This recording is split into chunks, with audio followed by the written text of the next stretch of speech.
جو کہ مصروف سلام شہداء رہتا ہے، شمر کہتا تھا یہی ماں سے علی اکبر کی،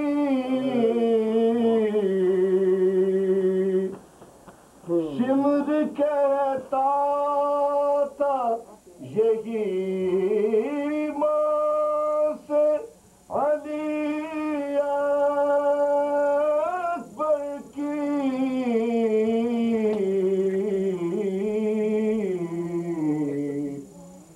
جس کا ایک ہاتھ کلیجے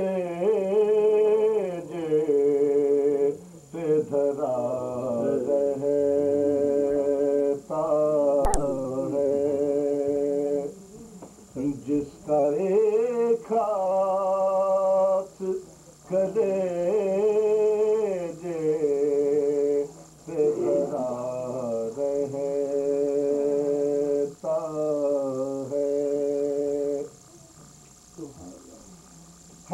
یہ شرمندگی پانی نہ پہنچنے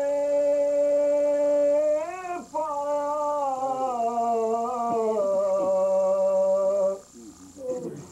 ہے یہ شرمندگی پانی نہ پہنچنے پایا،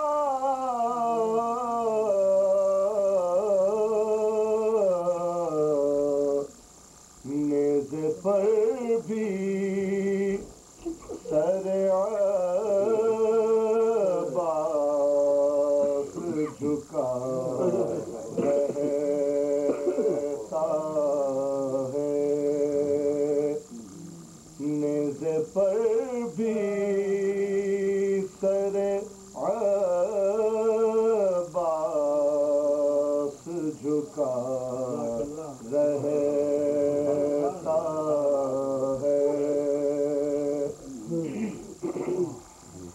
شام جب ہوتی ہے اونٹوں سے اترتے ہیں حرم،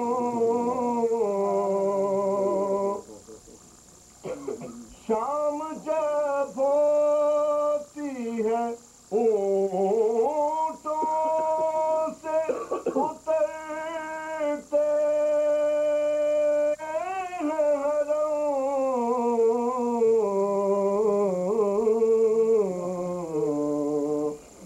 برسر شاہ تو نیزے پہ چڑھا رہتا ہے، برسر شاہ تو نیزے پہ چڑھا رہتا ہے، آن کر ہندا کی بیٹی نے سکینہ سے کہا، آن کر ہندا کی بیٹی نے سکینہ سے کہا،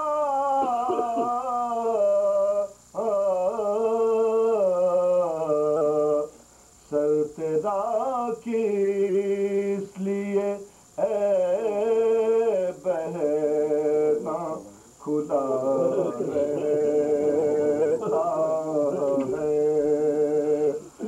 سر تیرا کس اس لیے اے بہنا خدا رہتا ہے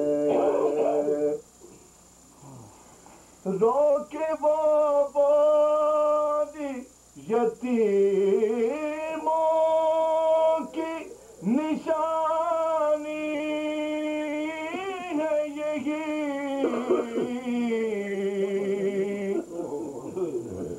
روکے وہ بادی یتیموں کی نشانی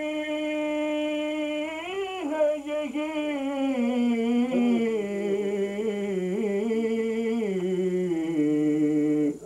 کرتا بے وارث بچوں کا پٹا رہتا ہے کرتا بے وارث بچوں کا پٹا رہتا ہے آن کر خواب میں عابد سے یہ پوچھا شاہ نے آن کر خواب میں عابد سے یہ پوچھا شاہ نے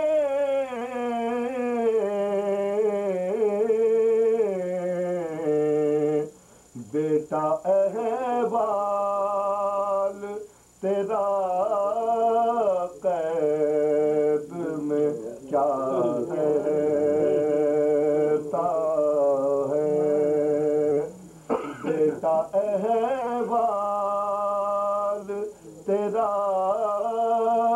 قید میں کیا رہتا ہے جو کہ مصروف صدا میں شہداء رہتا ہے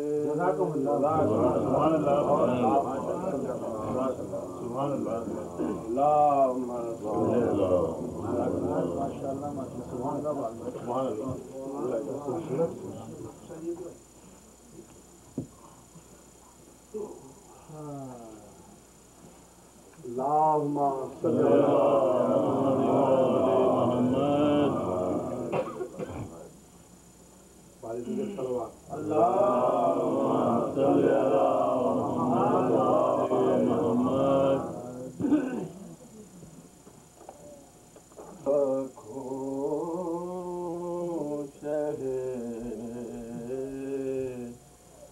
مشرق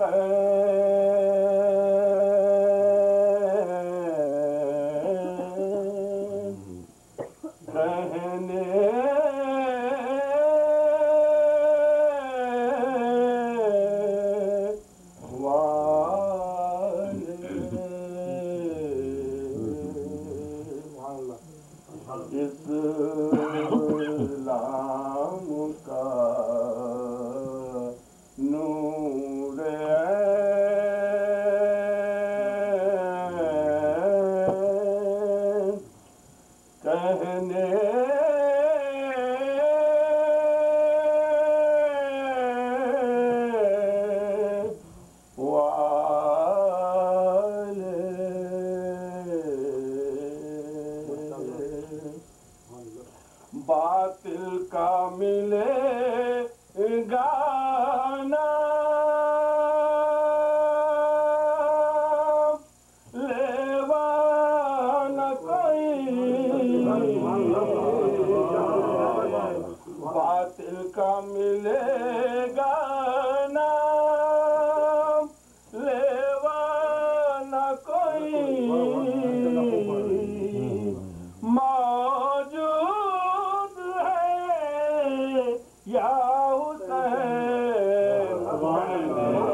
زینب کی عنایت ہے عزاداری شبیر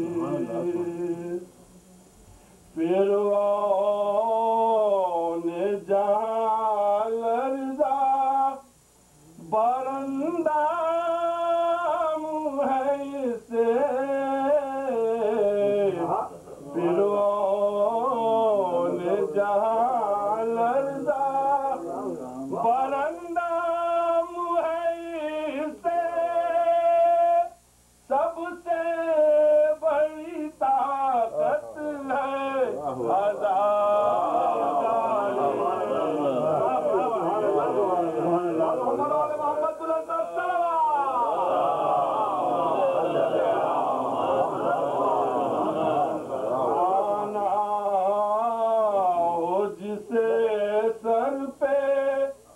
کفن باندھ کے آئے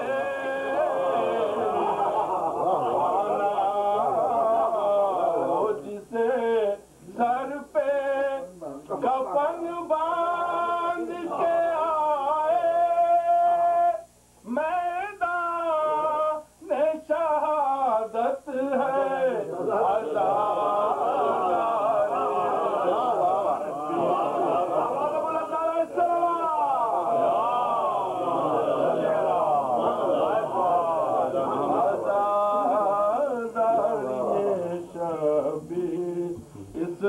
اسلام جو عالم میں سلامت ہے ابھی تک اسلام جو عالم میں سلامت ہے ابھی تک ہے یوں کہ سلامت ہے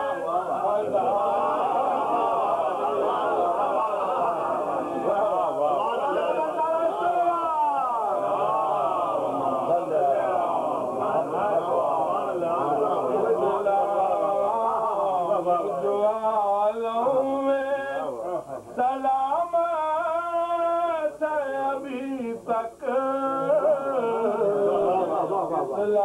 اسلام جو عالم میں سلامت ہے ابھی تک ہے یوں کہ سلامت ہے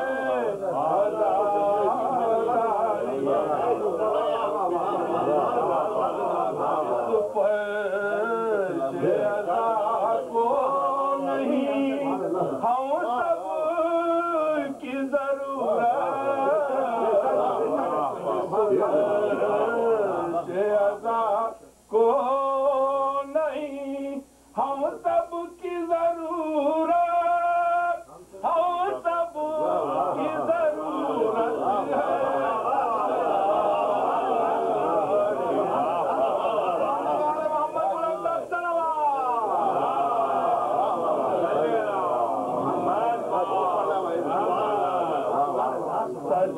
سجدوں سے تو جنت کی ہوا بھی نہ ملے گی سجدوں سے تو جنت کی ہوا بھی نہ ملے گی جنت کی ضمانت ہے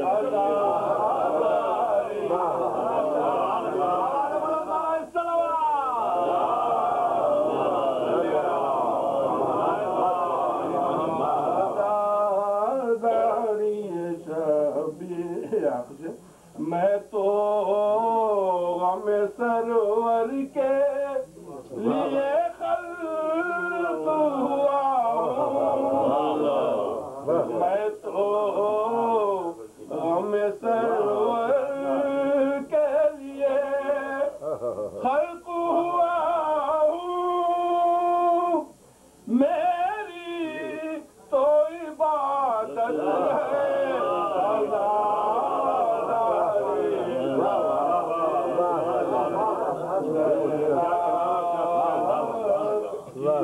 الله الرحمن الرحيم الحمد لله الذي جعل الحمد مفتاحا لذكره وخلق الأشياء ناطقة بحمده وشكره والصلاة والسلام على سيدنا ونبينا وشفيع ذنوبنا وطبيب نفوسنا وحبيب قلوبنا أبي القاسم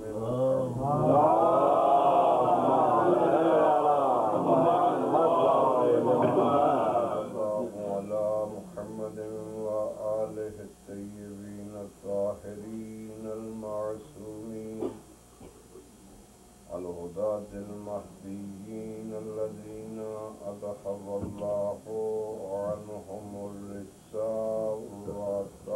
وطهرهم تطهيرا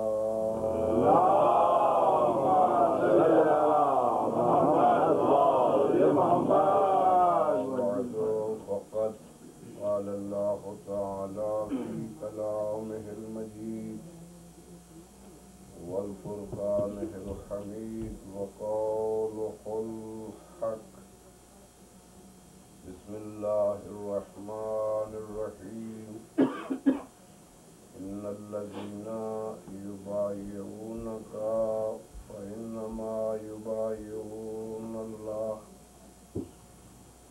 يد الله فوق أيديهم ومن نكث فإنما ينكث على نفسه ومن أوفى بما أحد عليه الله وسيؤتيه أجرا عظيما صلوات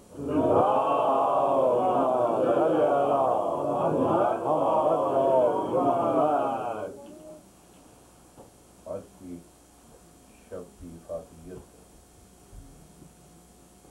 آپ حضرات کے علم میں ہے کہ آج کی شب جو ہے وہ دو شخصیتوں کے ساتھ منسوب ہے سرکار پیغمبر علیہ السلام اور حضرت امام حسن مصطفیٰ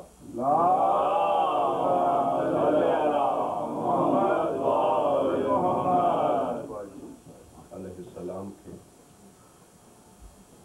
ساتھ، اور اس حوالہ سے میں نے جو ان شخصیتوں کے ساتھ مسائل مربوط رہے ہیں ان میں جو اہم ایک مسئلہ ہے اس حوالہ سے میں نے آئے مبارکہ تلاوت کی، اور یہ شخصیت جو امام حسن علیہ السلام ہے، پیغمبر کے دن کے عید وقت ان کی شہادت کا ہونا بھی اسی حوالہ سے ہے کہ ان کی سیرت، ان کا کردار، وہ کردار کے حوالہ سے یہ نص موجود ہے کہ جتنے بھی معصوم ہیں ان کے کردار اور گفتار میں تفاوت میں جو پہلے کا قول ہے وہ آخری کا قول ہے، لیکن چونکہ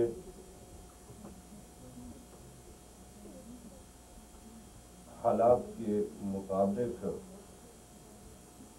جو ان کو حالات پیش نظر یا ان کو درپیش ہوتے تھے اس حوالہ سے اس کی سیرت اور اس کے کردار مرتب کیا گیا ہے۔ وَإِلَّا جس دور میں امام حسین علیہ السلام تھے، اگر وہ دور امام حسن کا ہوتا تو یقیناً جو کام حسین نے کیا ہے وہ امام حسن کا، اور جو دور امام حسن کا ہے اگر وہ امام حسین کا ہوتا تو جو کام امام حسن نے کیا ہے وہی کام امام حسین بھی کرتے۔ میں نے یہاں پر چھپنے والی کیلنڈر پڑھے اور اس میں ایک چیز جو میں جس کی طرف متوجہ ہوا وہ یہ کہ جب پیغمبر کا تذکرہ کیا گیا تو ساتھ لکھا گیا کہ وفات پیغمبر، اور امام حسن کے ساتھ لکھا گیا کہ شہادت۔ میں اپنے نظریے کے مطابق اس جملے کو صحیح نہیں سمجھتا، کیونکہ اگر ہم پیغمبر کی وفات مانیں تو پھر مسلمانوں کے پاس پیغمبر کی فضیلت کی دلیل ہوئی، کیوں کہ خدا کی نگاہ میں سب سے عظمت والا جو عمل ہے وہ شہادت کا عمل ہے۔ اگر ہم پیغمبر کی وفات کہیں گے تو پھر پیغمبر کو ہم سب سے عظیم نہیں کہہ سکتے، کیونکہ عظمت شہادت سے ہے، وفات سے نہیں۔ اور اس چیز کو جو اپنے زمانے کا منافق اعظم تھا، جو سرزمین ہند میں پیدا ہوا اور جس نے فخر کے ساتھ تشیع کو ایک تحفہ دیا تھا، اور وہ تحفہ معروف ہے تحفہ اثنا عشریہ کے نام سے، جس میں شیعوں کے خلاف زہر اگلا گیا تھا اور کہا تھا کہ یہ تحفہ اس کا کوئی جواب نہیں ہو سکتا۔ تو بہت ساری کتابیں بھی اس کے جواب میں لکھی گئی، لیکن حق میں یہ خدا نے اثر رکھا ہے، اور حق کا یہ کمال ہے کہ وہ کسی کے تسلیم کرنے کا محتاج نہیں ہوتا۔ تسلیم کیا جائے تو وہ حق ہے نہیں، حق فی نفس ہی حق ہے، اور حق جو ہے وہ اپنا آپ منوا دیتا۔ سورج کا طلوع ہونا حق ہے، اب جب وہ طلوع ہو جاتا ہے تو کوئی یہ نہیں کہہ سکتا کہ یہ طلوع نہیں ہوا ہے، اور نہ ہی اس کے طلوع ہونے کی گواہی کی ضرورت پڑتی ہے۔ حق منوا لیتا ہے۔ تو اس نے بھی، جس نے تحفہ اثنا عشریہ لکھا ہے، وہ بھی مجبور ہو گیا یہ کلمہ لکھنے پر، اور اس پر اس نے ایک کتاب لکھی ہے، سر الشہادتین، شہادتین، شہادت ایک، شہادتین دو، ان دو شہادتوں کا راز اس کتاب کا موضوع ہے، سر الشہادتین، کہ دو شہادتوں میں راز کیا ہے، اور دو شہادتوں سے مراد کربلا سے پہلے بھی شہادتیں ہوتی رہی ہیں، یہ نہیں ہے کہ کوئی شہید نہیں ہوا ہے، انبیاء میں بھی شہید ہے، پیغمبر کے صحابہ میں بھی شہید ہیں، اور خود خانوادہ پیغمبر میں بھی شہید ہے، مگر کربلا کی شہادت نے سب کو ماند کر کے اپنے آپ کو اس طرح ابھارا ہے کہ ادھر لفظ شہادت آئے، ادھر فوراً سامنے کربلا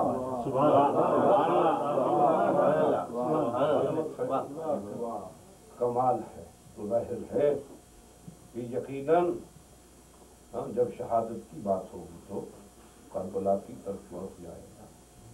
تو لکھا ہے محدث کبیر نے کہ شہادتین کا راز کیا ہے. تو اس راز کو بیان کرتے ہوئے شہادت کی عظمت کو بیان کرتے ہوئے آخر میں وہ نتیجہ یہ نکالتا ہے کہ پیغمبر کو اگر شہید نہ مانا جائے تو ہمارے پاس ان کی فضیلت کے لیے ان کی عظمت کے لیے کوئی دلیل ہی نہیں ہے. اور کہا کہ پیغمبر کی شہادت اس حد تک شہادت ہے کہ شہادت کی دو قسمیں ہوتی ہیں. ایک شہادت جلی اور ایک شہادت خفی. خفی یعنی مخفی شہادت، جلی واضح شہادت. جلی کیا ہے؟ لکھتے ہیں کہ گلے کا کٹ جانا، خون کا بہہ جانا، یہ کیا ہے؟ شہادت جلی ہے، واضح ہے، نظر آ رہا ہے. اور شہادت خفی چھپی ہوئی شہادت، تلوار سے بھی جان لی جا سکتی ہے اور تلوار سے ہٹ کر کے زہر سے بھی جان لی جا سکتی ہے. تو وہ کہتے ہیں کہ کربلا میں جو شہادت ہوئی ہے وہ شہادت جلی ہے، واضح شہادت ہے. اور جو بیت حسن میں حسن کی شہادت ہوئی ہے وہ شہادت خفی ہے.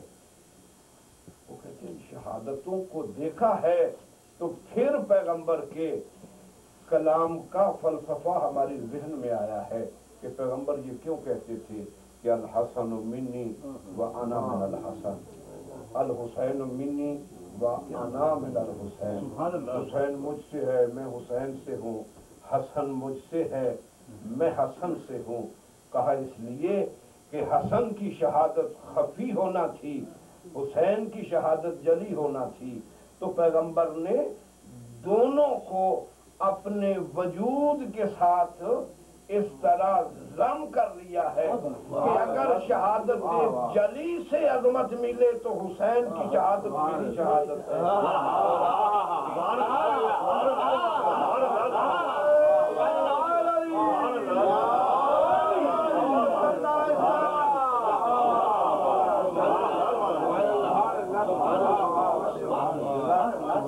حسن کی شہادت بھی پیغمبر کی شہادت ہے. تو اس لیے ہم پیغمبر کی رحلت کو، پیغمبر کے انتقال کو وفات میں کہیں گے. پیغمبر کی بھی شہادت ہے اور ہر حوالہ سے شہادت ہے. لیکن چونکہ انہوں نے اپنے مطلب کی بات کہنا تھی، انہوں نے اپنی بات کو یہاں تک روکا ہے. لیکن ہم اس کے لیے ایک قدم لوگوں کے اذہان کو آگے بھی لے جانا چاہتے ہیں کہ فقط یہ نہ کہا کرو کہ حسین کی شہادت پیغمبر کی شہادت ہے، حسن کی شہادت پیغمبر کی شہادت ہے. نہیں، اگر یہ کہنا ہے تو پھر ساتھ یہ بھی کہنا پڑے گا کہ حسین کا قاتل جو ہے وہ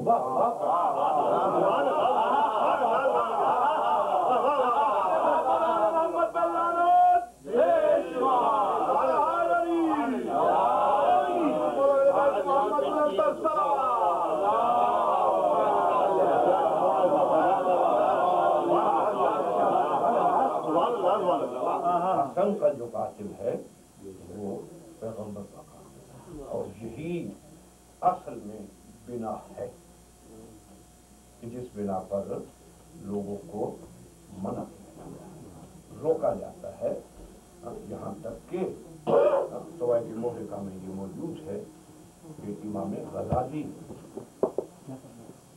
جو اپنے علم کی بنا پر جس نے لوگوں سے امام کہلوایا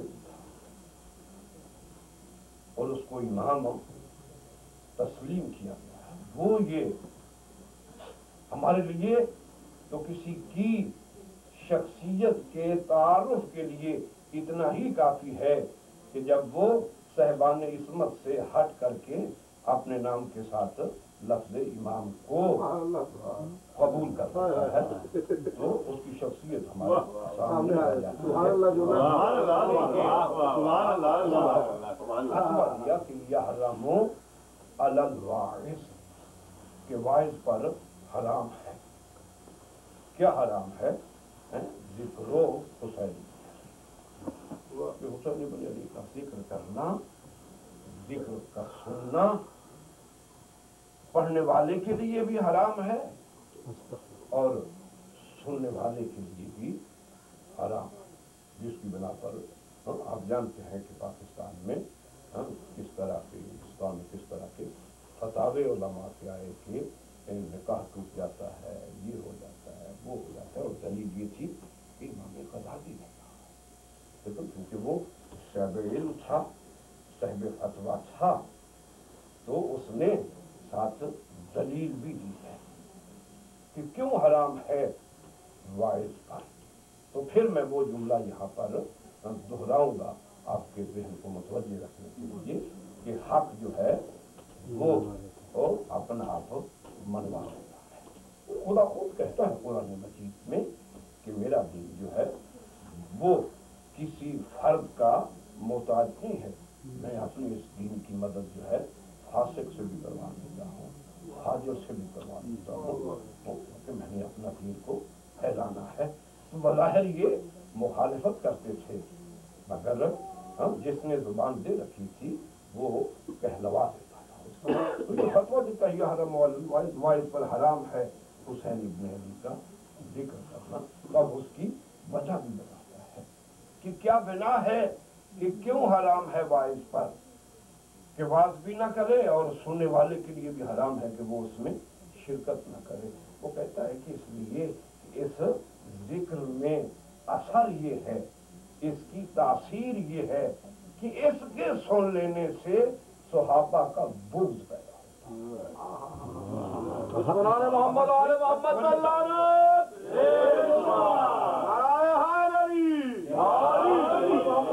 محمد بلند صلوات.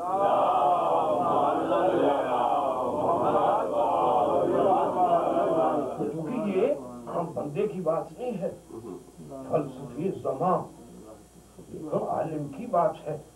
اور یہ باتیں عام مجالس میں بیان بھی نہیں کی جاتی کیونکہ یہ مخصوص مجلس ہے اور دیکھے بھال ہے ایک دوسرے کو جاننے والے. بعض ایک بنا پر ہم لوگ کچھ اجتناب کرتے ہیں کہ اس طرح کی بات جب گھر میں ہو تو حقیقت کو ہم بیان کرنا چاہیے. بلا رکھنا تولا اور تبرہ جو ہے یہ ہمارے دین کا جز ہے. جس نے تولا نہیں کیا اور جس نے تبرہ نہیں کیا ہے وہ معصوم کہتے ہیں کہ وہ ہمارے دین میں سے نہیں ہے. ہر شے کی بقا جو ہے وہ ان دو چیزوں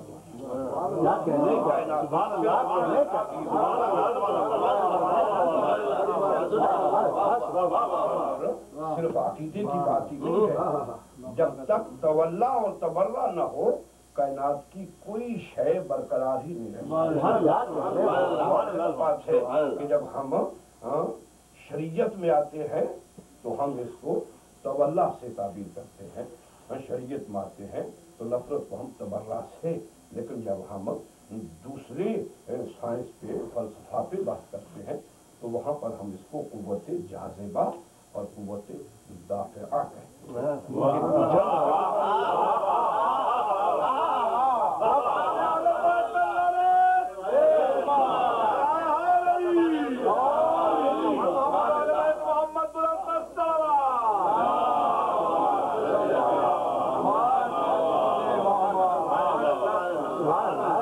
اگر جاذبہ نہ ہو تو آپ دیکھیں گے کہ اگر جذب کی قوت نہیں ہے تو یہ نظام شمسی جو ہے وہ ایک دوسرے سے اس طرح ہٹ جائے گا کہ نظام کائنات جو ہے وہ معطل ہو جائے گا. قدرت نے ایک نظام بنا رکھا ہے اور اگر دافعہ نہ ہو تو یہ آپس میں اس طرح ٹکرا جائے گا.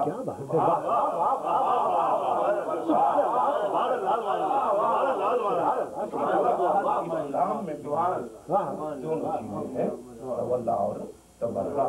اگر تبرہ نہیں ہوگا تو تب بھی تباہی ہے، اگر تولا نہیں ہوگا تب بھی یہ لازم و ملزوم ہے، ضرورت ہے. تو اس لیے ان چیزوں کو تو وہ خود کہتے ہیں کہ کیوں منع ہے، اس کی بنا کیا ہے. وہ کہتے ہیں بنا یہ ہے کہ ان کے ذکر سننے سے صحابہ کا بغض پیدا ہوتا ہے.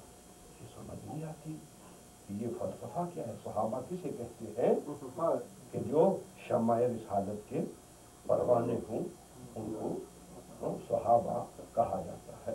اور حسین کیا ہے، حسن کیا ہے، یہ پیغمبر کے جز ہیں، جز ایسے کہ جن کے لیے پیغمبر نے کہا ہے لحم کا لحم، ان کا خون میرا، ان کا گوشت میرا گوشت ہے. تو گویا یہ ایک ہی چیز ہے. تو اب یہ کیا ہے کہ ان کے ذکر سے جو پروانے ہیں ان کا بغض کیسے پیدا ہو جاتا ہے، کیوں بغض پیدا ہو جاتا ہے، کیا بنا ہے.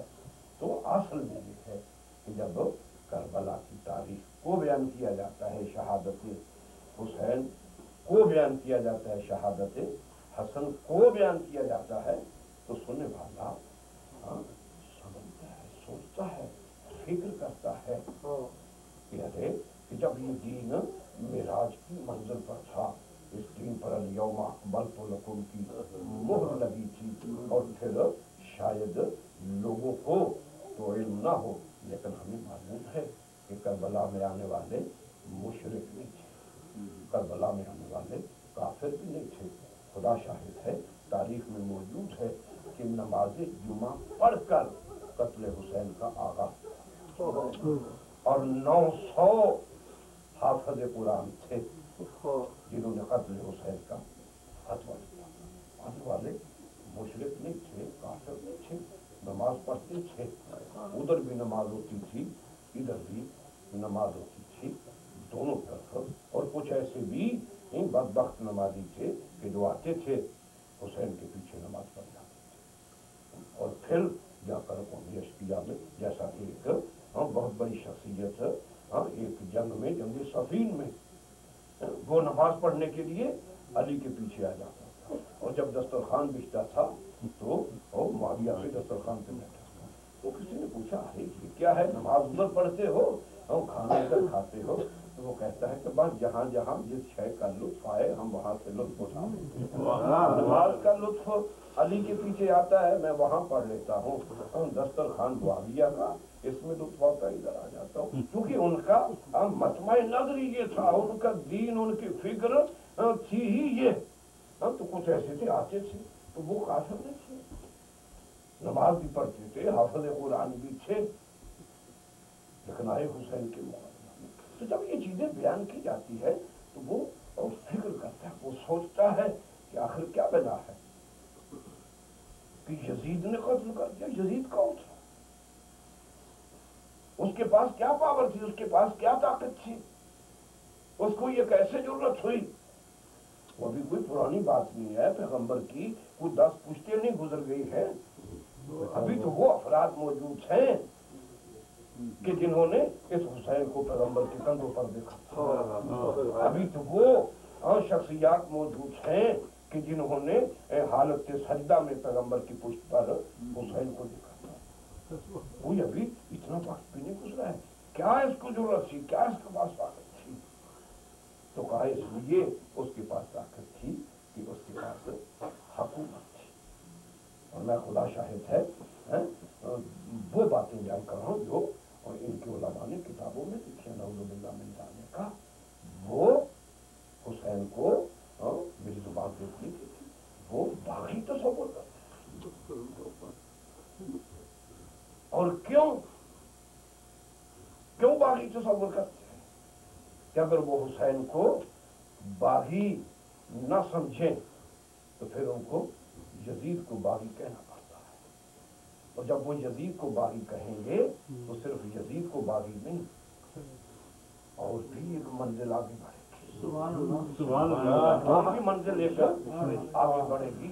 اور میں ان کو ان کے حوالہ سے میں غلط نہیں کہتا، میں کہوں گا ان کی ضرورت ہے، ان کو کہنا چاہیے ایسا، اور کہنا اس لیے چاہیے ایسا کہ جو میں اسلام کی بات نہیں کر رہا، جو مسلمانوں کی تاریخ ہے، مسلمانوں کی تاریخ میں اگر سب سے زیادہ قوی اور سب سے با دلیل اگر اولی الامر گزرا ہے تو وہ یزید گزرا.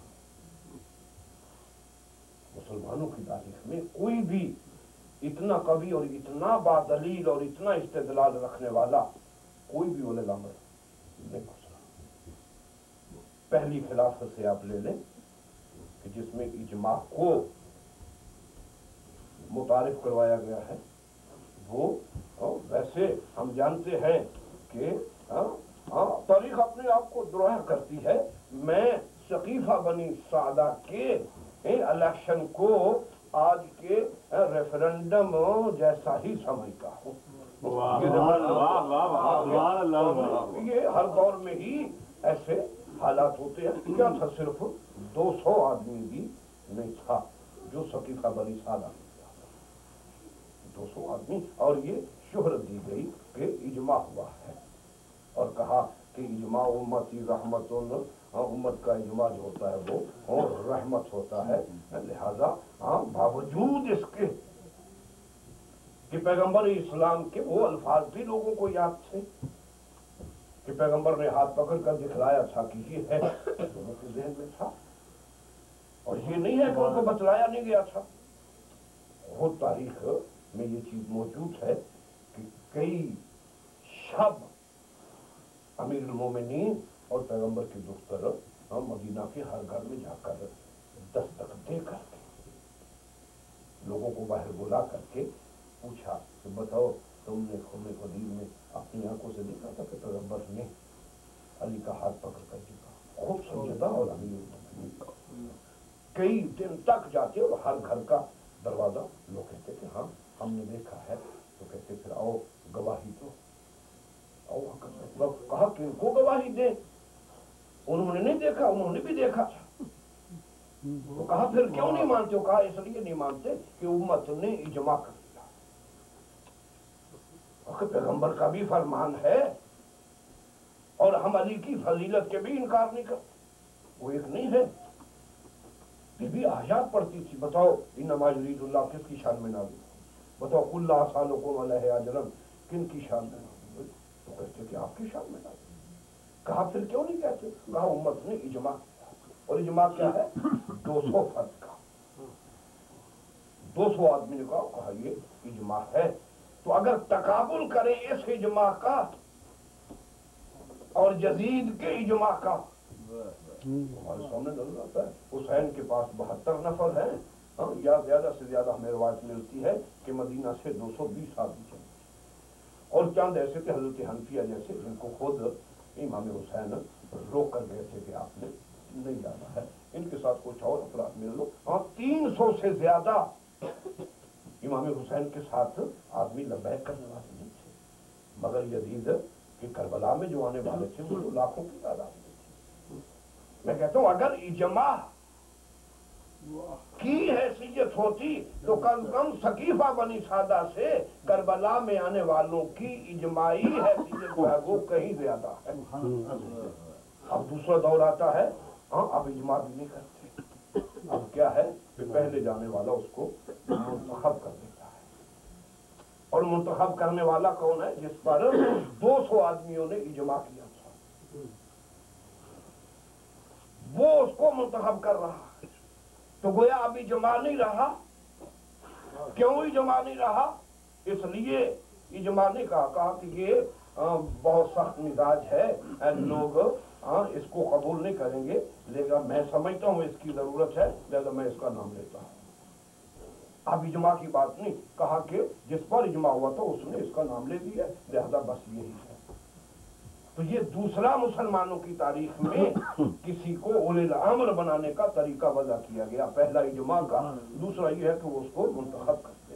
اب جب تیسری منزل آتی ہے تو ایک شورا بنا دیا. یہ شورا جس کو بنا دیں گے وہ بن جائے گا. یہ تیسرا تھا.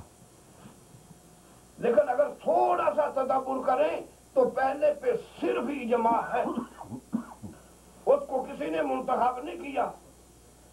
دوسرے پر اجماع نہیں ہے، پہلے نے منتخب کیا ہے. تیسرے کو نہ منتخب کیا ہے نہ اجماع کیا گیا ہے، صرف شورا نے بنایا ہے. ہر ایک میں ایک ایک صفت پائی جاتی ہے اور یزید میں ساری صفتیں پائی جاتی ہیں. سبحان اللہ. اس میں اجماع بھی ہے، اس کو شورا نے بھی قبول کیا ہے اور اس کو اس کے پہلے نے، اس کے باپ نے اس کو اپنا جانشین بھی کیا ہے، منتخب بھی کیا ہے. اور منتخب کرنے کے بعد اس کا اثر یہ ہوا ہے کہ عبداللہ ابن عمر خود بخاری میں یہ روایت موجود ہے کہ نعوذ باللہ وہ یہاں تک کہتا ہے کہ یزید پر اتفاق اس طرح کا ہو چکا ہے، اس طرح کا اتفاق ہو چکا ہے کہ اب اس کی بیعت کو توڑنا ایسا ہے جس طرح رسول اللہ کی نعوذ باللہ بیعت کا توڑ رہی ہے عبداللہ ابن عمر کے اندر. اب اتنے قوی کے مقابل میں حسین ابن علی جاتے ہیں اور جانے کے بعد آج سب کے سامنے آیا ہے، سب کے سامنے واضح ہے، باوجود عقیدہ رکھنے کے، باوجود وہ نظریہ رکھنے کے کسی کی یہ جرت نہیں ہے بنا آ کر یہ کہے کہ حسین نعوذ باللہ حق پر نہیں تھے، یزید حق پر تھا. اسی میں یہ حسین ابن علی اور حسین ابن علی نے بھی کمال یہ کیا ہے کیونکہ تاریخ کے اوراق حسین کے سامنے نہیں تھے بلکہ حسین نے اپنی آنکھوں سے مشاہدہ کیا تھا. حسین نے اجماع کو بھی دیکھا تھا، حسین نے انتخاب کو بھی دیکھا تھا، حسین نے شورا کو بھی دیکھا تھا، حسین نے جانشینی کو بھی دیکھا تھا. حسین نے ایک تاریخ کا رخ اس طرح تبدیل کیا ہے کہ نہ اجماع کی طاقت لے کر گئے ہیں تنہا، اور یزیدیوں کے مقابلہ میں آ کر 3 جملے حسین کہتے ہیں کہ ارے اگر نہیں جانتے ہو تو مجھے پہچان لو کہ میں کون ہوں.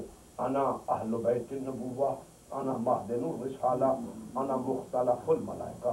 یہ 3 تعارف پیش کر کے اب یزید کی اور یزیدیوں کی آنکھوں میں آنکھیں ڈال کر حسین کہتے ہیں کہ اب آؤ میرے مقابلہ. اور وہ بھی تلوار نیام سے نکال کے نہیں، نیام میں ڈال کر کہتے ہیں کہ آؤ میرے مقابلہ. حسین نے مقابلہ کیا اور آج کسی میں یہ ضرورت نہیں ہے کہ کوئی یہ کہے کہ حسین حق پہ نہیں تھے. ارے کوئی اور کسی کی کیا ضرورت ہے؟ ہم تو دیکھتے ہیں کہ جو محمد کو نہیں مانتے وہ بھی حسین کو ضرور مانتے ہیں.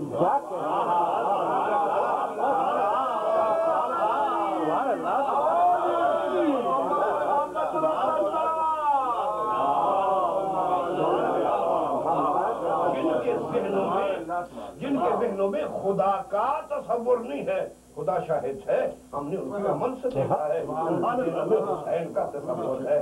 کیوں کہ جہاں جہاں پر بھی کوئی مظلوم بس رہا ہے اس کے سامنے کسی اور کی سیرت آتی ہی نہیں ہے. وہ جب بھی کہتا ہے تو کہتا ہے میرا آئیڈیل جو ہے وہ کون ہے؟ حسین ہے. میں ڈٹا رہوں گا تو حسین کی طرح، میں یہ نہیں کروں گا تو حسین کی طرح. حسین نے کیا کیا؟ نیام میں تلوار ڈالی.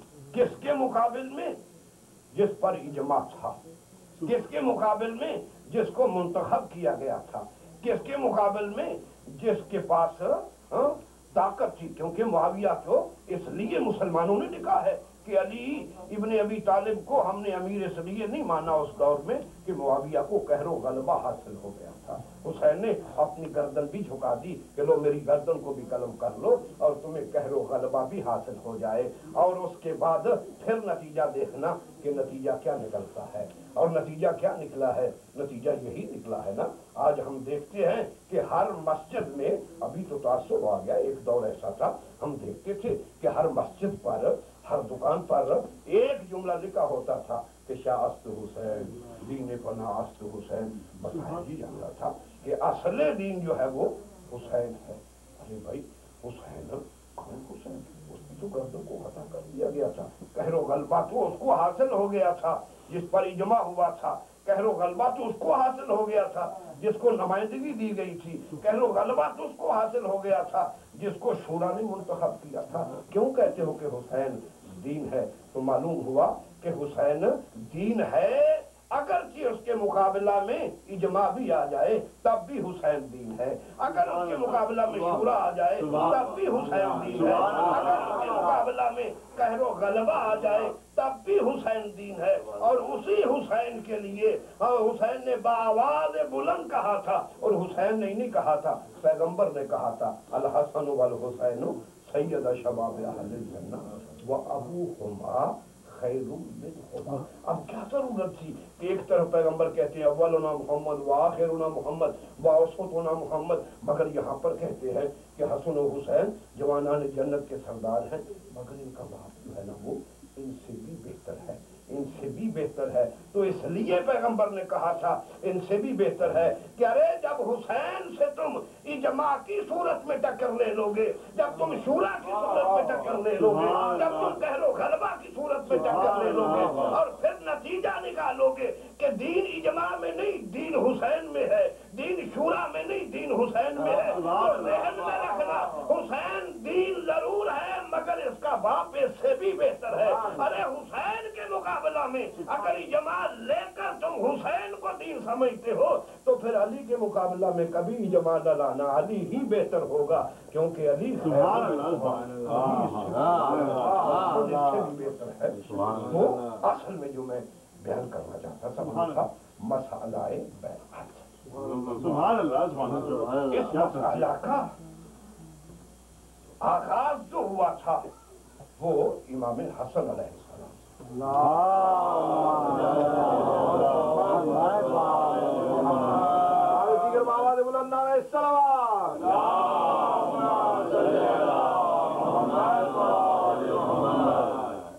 امام حسن سے اس کا آغاز ہوا تھا، اور ان کی صلح کو بیعت کے ساتھ تعبیر کیا گیا تھا۔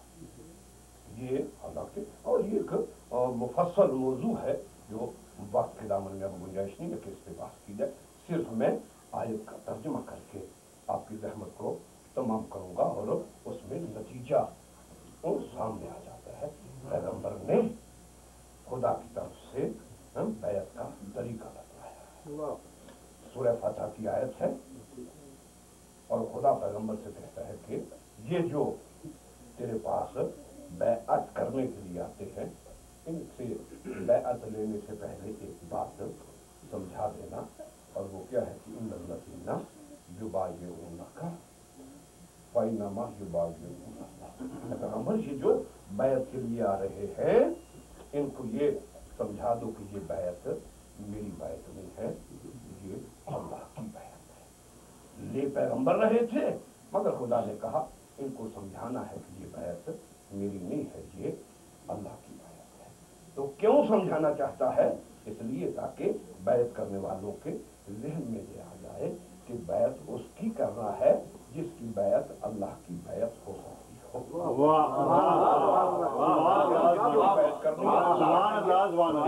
پرکھ لو کہ یہ بیعت اللہ کی بیعت ہو سکتی ہے یا نہیں ہو سکتی۔ بیعت کا ایک طریقہ تھا، نہیں سے بند کر دیں، وہ بیعت کا ایک طریقہ تھا۔ محمد بلند الصلوات،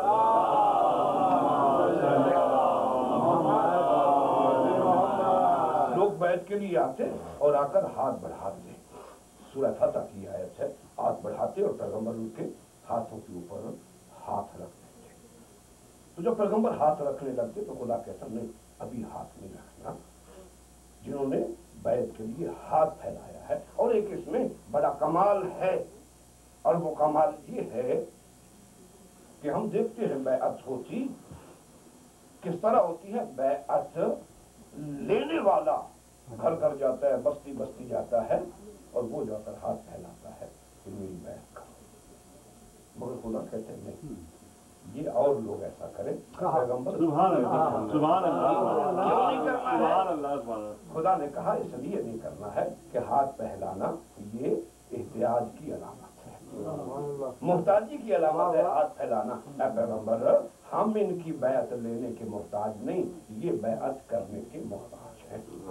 ہاتھ نہیں پھیلانا، یہ ہاتھ پھیلائیں گے۔ لوگ آتے ہاتھ پھیلاتے، پیغمبر ان کے ہاتھوں کے اوپر ہاتھ رکھنے لگتے۔ خدا کہتا نا پیغمبر ابھی ہاتھ نہیں رکھنا ہے، پہلے ان کو بتلا دو، جنہوں نے ہاتھ پھیلایا ہے نا، ہاں ان کو یہ بتلا دو، ابھی ہاتھ نہیں رکھنا، پہلے ان کو بتلا دو، کیا بتلا دو کہ یہ ہاتھ میرا ہاتھ نہیں، یہ ہاتھ میرا ہاتھ نہیں ہے جو تمہارے ہاتھوں کے اوپر آ رہا ہے، ید اللہ فوق ایدیہم ہے، تمہارے ہاتھوں کے اوپر اللہ کا ہاتھ روک کر خدا سمجھانا یہ چاہتا ہے کہ تو نہیں رہے گا، بیعت تو ہوتی رہے گی، تو چلا جائے گا، بیعت ہوتی رہے گی، لوگ بیعت کرتے رہیں گے، مگر ان کو سمجھا دو کہ جس ہاتھ پہ بیعت کرنی ہے پہلے اس ہاتھ کو دیکھ لیا کرو کہ یہ ید اللہ بننے کی صلاحیت رکھتا ہے یا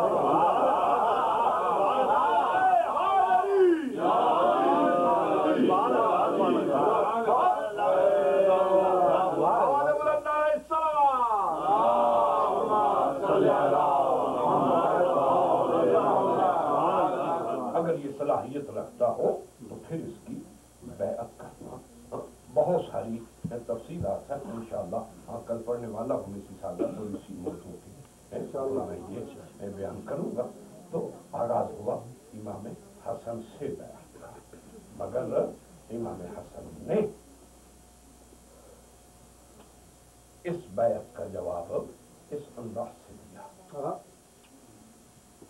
کہ سب کچھ ہو سکتا ہے مگر ہم بیعت، اور ایک تفصیل ہے، اور اس تفصیل میں وضاحت اس حد تک ہونی چاہیے ہمارے علم ہے، لیکن وقت کا تقاضا نہیں ہے۔ امام نے سلوکی، اور سلوکی بھی کچھ شرائط تھیں، اور وہ شرائط یہ تھی کہ یہ الفاظ کتب اہل سنت میں موجود ہے، کتب تشیع بھی موجود ہے کہ فریق مخالف نے معاویہ نے سفید کاغذ بھیجا تھا کہ جو کچھ بھی آپ نے لکھنا ہے آپ اس پر لکھ لیں، اور وہ اس نے سفید کیوں بھیجا تھا؟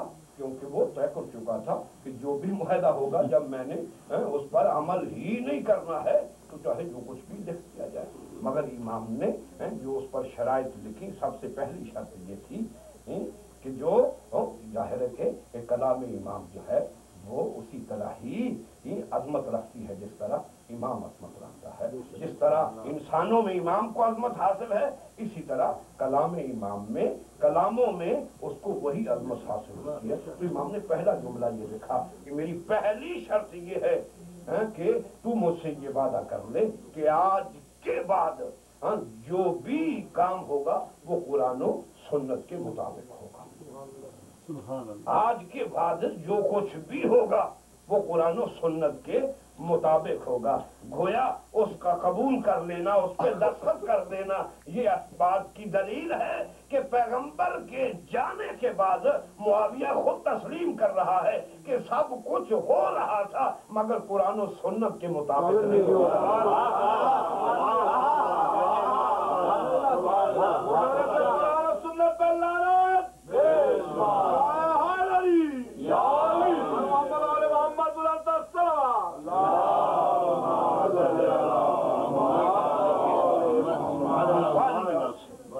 امام نے اس سے یہ تسلیم کروایا ہے، اس کی وضاحتیں پھر عرض کروں گا۔ تو یہی بات تھی کہ ایک مرتبہ نہیں کئی مرتبہ امام کو، کیونکہ باطل کو سکون مل ہی نہیں سکتا، وَإِلَّا آپ دیکھ لیں کوئی بھی امام درپے نہیں ہوا ہے کسی بھی حکومت کے، اور امام کبھی بھی حکومت کے لیے، حکومت حاصل کرنے کے لیے کبھی اس نے کوشش ہی کی۔ اور مجھے یاد ہے مولا امیر المومنین کا وہ جملہ کہ جب وہ ممبر خلافت پہ بیٹھے تھے تو علی کے یہ جملے تھے کہ علی کو اس ممبر پہ آنے کی وجہ سے علی کو شرف نہیں ملا ہے، یہ ممبر علی کے لیے باعث زینت نہیں ہے، اس ممبر کے لیے علی باعث زینت ہے۔ اس ممبر کو اور فخر حاصل ہے کہ علی بیٹھا ہے اس ممبر پر، اور علی نے کئی مرتبہ لوگ آئے اور علی کو خلافت پیش کی تو علی نے ٹھکرا دیا کہ میں تمہاری خلافت مجھے ضرورت نہیں ہے۔ اور میں اس کے لیے ایک جملہ اکثر اپنی مجالس میں اس حوالہ سے بیان کیا کرتا ہوں